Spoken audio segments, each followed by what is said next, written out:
Olá, pessoal. Tudo bem com vocês?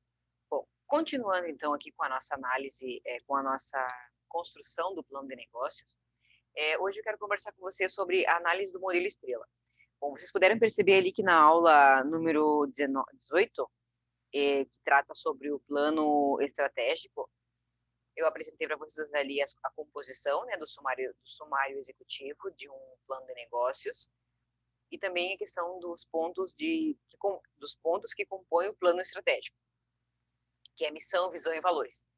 Dentro da teoria, nós temos um ponto bastante interessante, que é esse artigo, que eu coloquei para vocês também, disponibilizei ali, mas hoje eu quero falar sobre ele. Então, nesses slides aqui, eu vou conversar com vocês sobre ele, apresentando a forma ideal de como fazer uma missão, visão e valores completa, com o maior número de informações possíveis e que transmitam, de fato, a, a importância que tem a empresa e também a essência da empresa, os elementos, né, que contêm os elementos que compõem a essência da empresa verdadeiramente.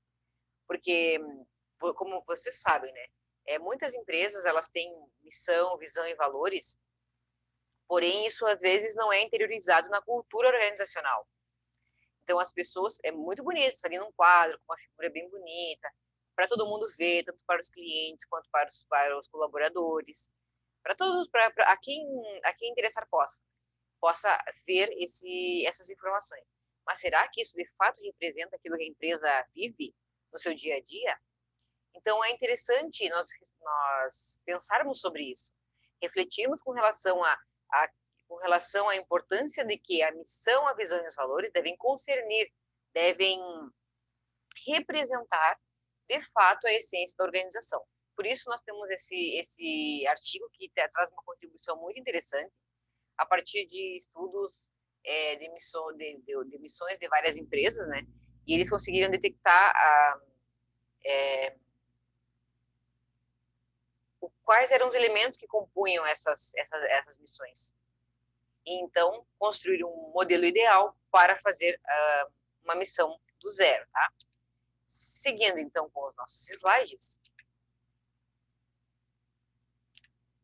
Bom, então, ali, de acordo com quem leu, tá, já está a par, mas quem não leu vai ficar agora, quem não leu o artigo, né, já vai ficar a par de como é que funciona o modelo estrela. Por que estrela?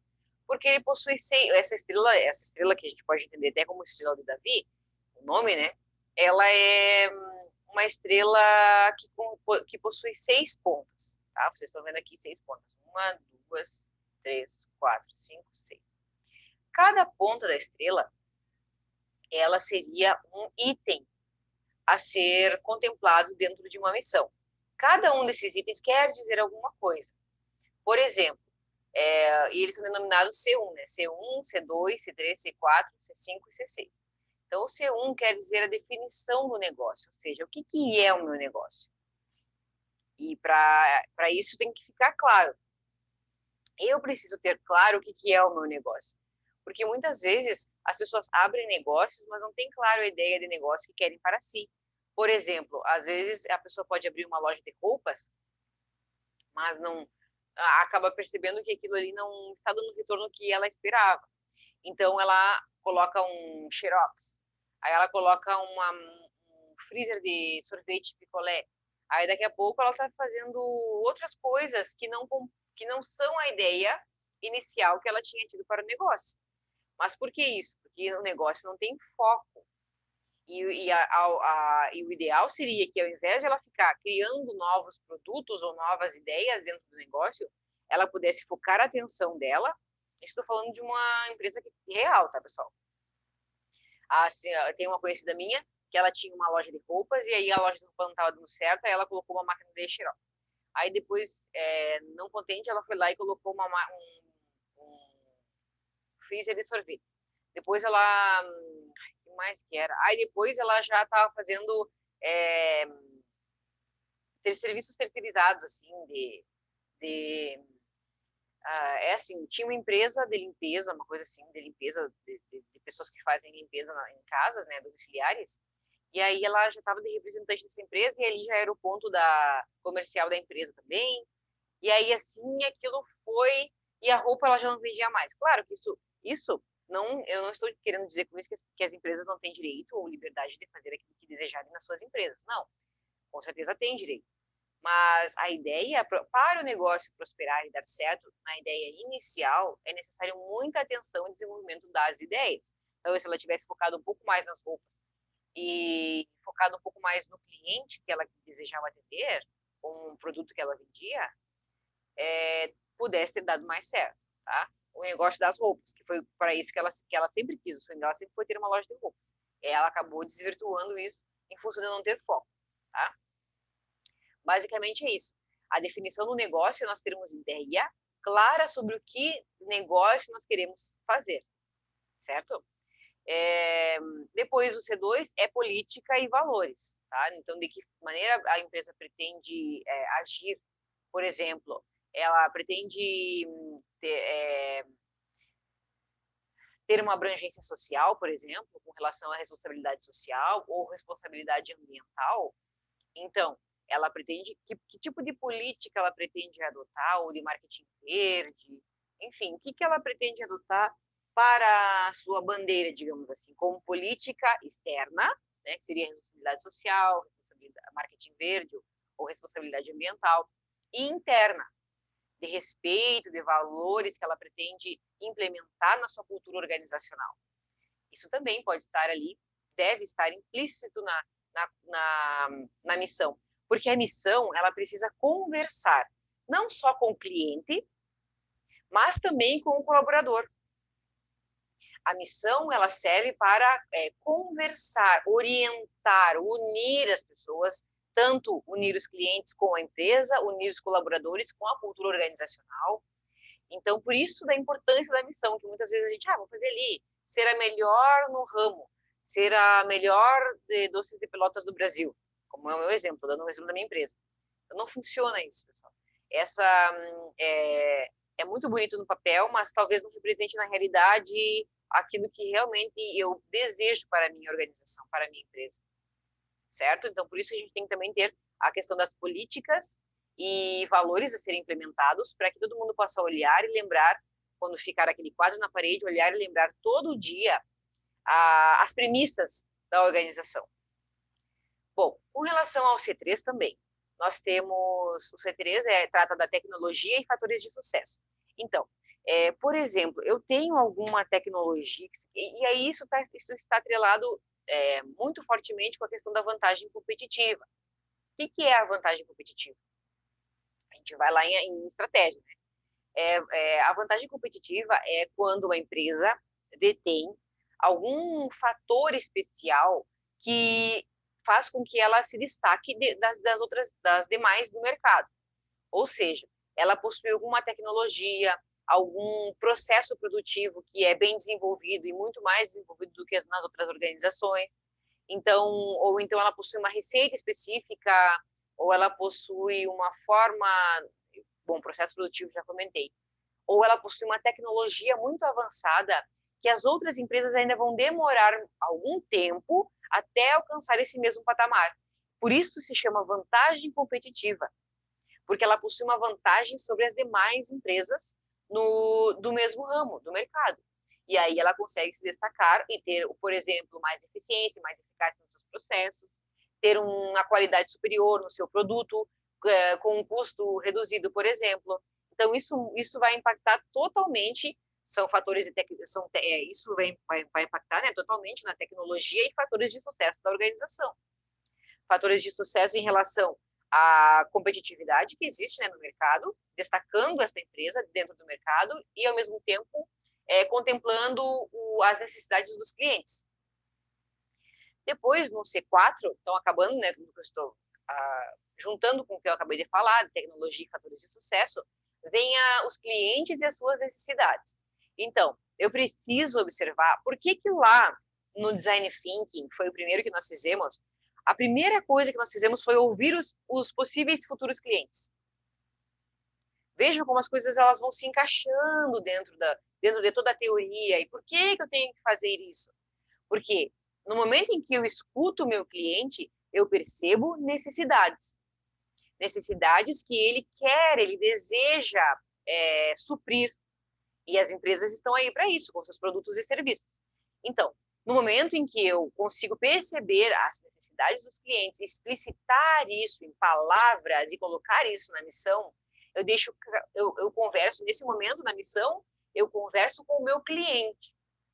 Vejam que lá em Política e Valores, eu converso também com os meus clientes, mas muito mais com meus colaboradores, visando criar um clima e uma cultura organizacional de acordo com aquilo que a empresa deseja. E já no C4, eu vou conversar com os meus clientes, dizendo, olha, a nossa empresa, ela tem a definição, a ideia de negócio é tal. E por isso, tendo essa ideia de negócio lá no C1, eu tenho que, como meta, suprir X necessidades dos meus clientes. Está claro a necessidade que eu quero suprir na minha missão. Então, por isso eu converso com o meu cliente muito mais francamente, muito mais claramente. Depois, no C5, eu tenho o escopo geográfico. O que é o escopo? O escopo, ele se refere a tudo aquilo que se pretende atingir, certo? Por exemplo, eu tenho um escopo de pesquisa. O que é um escopo de pesquisa? É a ideia da minha pesquisa, é o teto da minha pesquisa, né? Ou a base, não, é o teto. O escopo é o teto da minha pesquisa, é aquilo para o qual eu olho e preciso atingir aquilo ali. Eu preciso alcançar aquela meta. Então, esse é o escopo. O escopo geográfico trata justamente disso, que geograficamente, qual é a área que eu pretendo atingir? Qual é a área? É o município? É uma empresa ou que vendas online? Vai ser para todo o Brasil? Vai ser só para o Rio Grande do Sul? Se é uma loja de roupas, tradicionais, tradicionalista, de chapéu, de bota, de gaúcha, é regional? Qual é a abrangência da minha organização? Até onde eu pretendo chegar com a minha empresa? Certo? E também a questão dos demais stakeholders, que vai envolver os clientes. Aqui a gente já está falando, né, dos colaboradores, dos clientes, mas eu também preciso estabelecer uma relação de confiança no meu negócio com os meus fornecedores. Eles são stakeholders da organização, são parte integrante da organização e demais. Eu tenho também os meus concorrentes, os concorrentes também são stakeholders. Eles também fazem parte do ambiente da organização no qual eu preciso também me pautar. Eu não posso ignorar o meu concorrente aqui, eu queria fazer um muro aqui, e não vou olhar o meu concorrente. Ao contrário, eu preciso encará-lo, eu preciso olhar o que ele está fazendo e me espelhar a minha empresa nisso. Não que eu não estou querendo dizer com isso basear a minha empresa no concorrente, não. Mas eu posso olhar para o lado e ver o que o outro está fazendo. Porque aí eu alimento em mim, inclusive, forças e determinação para poder melhorar o meu negócio também. O negócio ele precisa de renovação. Ele precisa se reinventar ao longo do tempo para não morrer. Lembram lá do ciclo de vida do produto? Ele se equivale também, que onde ele começa na introdução do produto no mercado, o amadurecimento, aí tem a fase que ele atinge, né, que é amadurecimento, depois tem... é como se fosse maturidade a palavra. Maturidade, depois tem o declínio. Então, eu tenho esse ciclo funcionar para produtos, pode funcionar para serviços também e pode funcionar para organizações. Então, eu não quero que minha empresa entre em declínio. Para ela não entrar em declínio, diminuir a quantidade de clientes, enfim, e entrar em decadência, eu preciso, lá na maturidade, então, quando eu atingir esse ponto, que às vezes pode demorar anos, eu preciso, a partir de então, me reinventar, me reinserir no mercado. E, então, cativar mais clientes, de repente, clientes de outras características que os clientes que eu tenho até então, certo? Então, conversar com os demais stakeholders traz essa ideia. Aqui também eu trago, dentro da ideia ainda, né, da missão modelo estrela, ela traz a ideia da divisão, né, daquilo que é a abrangência interna. Lembram lá que eu falei para vocês da matriz fofa, ou da análise SWOT, né, que é em inglês e em português matriz fofa ou análise fofa, que é forças, oportunidades, fraquezas e ameaças? Eu tenho as forças e as fraquezas internas, pois a organização ela consegue de ter poder sobre aquelas informações que estão ali. Ou seja, eu consigo modificar dentro da minha organização as minhas forças e as minhas fraquezas. Eu posso melhorar as minhas forças e posso amenizar as minhas fraquezas. Posso tentar melhorar naquilo em que eu sou fraco, em que eu identifico como um ponto de fraqueza. Já nas ameaças nas oportunidades e ameaças, não, porque são fatores externos à organização. Eu não tenho esse poder, enquanto organização, não tenho esse poder de poder modificar, porque eles são externos. Então, a mesma lógica se aplica para esse modelo, onde eu tenho, compondo a abrangência interna, a definição do negócio, a política e valores, tecnologia e fatores de sucesso. Já na abrangência externa, eu vou depender de fatores, muitas vezes, externos, por exemplo, o gosto dos clientes. O gosto dos clientes, no momento em que eu abro a minha empresa, ele pode ser um, mas com o passar do tempo, podem ser alteradas as preferências de consumo e eu vou ter um novo perfil de cliente que consumia de mim antes, mas passou a não consumir mais. Então eu preciso, bom, esse cliente, talvez ele esteja suprindo a necessidade dele com outros produtos. Quais são esses produtos? Eu posso oferecer esse tipo de produto ou serviço? Então, isso é externo. É uma necessidade que vem do cliente, não eu que demando enquanto empresa. Isso é lá da época da Revolução Industrial, né? As empresas que demandavam, produziam e as pessoas consumiam desesperadamente. Porém, hoje já não funciona mais tanto nessa lógica. Eu tenho muitas vezes um cliente que vai possuir um perfil específico, como, por exemplo, o público vegetariano, vegano. Eu tenho públicos específicos que se preocupam, por exemplo, com o uso de produtos cosméticos, teste, né, de produtos cosméticos, né, em animais, e eu não vou consumir esse produto porque eu não concordo com isso. Então, passamos a ter preferências de consumo que acabam demandando as organizações, e não o contrário. E também os demais stakeholders, que vai envolver tanto o público interno quanto externo, porque ele vai envolver todos os stakeholders, ele vai envolver clientes externos, ele vai envolver colaboradores internos, ele vai envolver fornecedores, ele vai envolver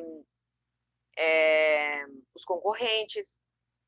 Então, eu tenho diversos stakeholders, todos eles internos e externos no mesmo conjunto. Então, pessoal, basicamente é isso, tá? Do componente para a declaração de uma boa missão e completa.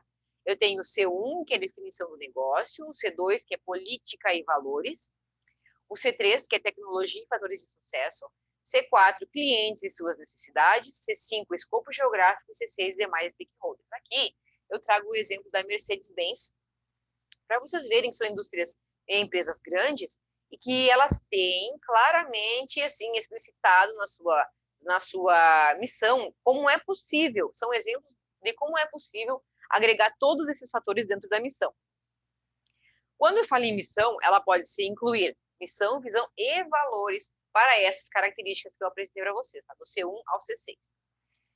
Então, aqui, a visão da Mercedes-Benz nosso objetivo é ser referência como empresa produtora e fornecedora brasileira dos melhores veículos comerciais, agregados, automóveis, componentes e serviços. Então, vejam como eles têm muito claro o que eles querem ser, certo? Eles querem ser referência como empresa produtora e fornecedora brasileira dos melhores veículos comerciais, agregados, automóveis, componentes e serviços. Então, não só eles vendem o automóvel, mas eles também querem oferecer o melhor componente, né, as peças que compõem o carro e também o serviço de manutenção. Esse aqui até poderia estar em amarelo, não coloquei amarelo aqui embaixo que está bem mais claro, tá? Mas também pode ser aqui porque percebe-se que a empresa sabe onde quer chegar e onde quer se manter dentro do mercado. Então, isso é definição de negócio. Depois, buscamos atender as necessidades e expectativas dos nossos clientes. Aqui envolve o C4. C4 são clientes e suas necessidades. Tá? Eles querem atender as necessidades e expectativas dos clientes. E C6. Qual é o C6? Demais stakeholders. Então, e criar valor para nossos acionistas e demais públicos com os quais nos relacionamos. Quais são os demais públicos que eles se relacionam? Os fornecedores. Quando eles criam valor para os acionistas, eles criam valor para todos os demais componentes da empresa. criam valor para os clientes, criam valor para os colaboradores, para os acionistas, certo? Para os fornecedores, porque vão acabar consumindo mais, enfim, é uma cadeia, certo?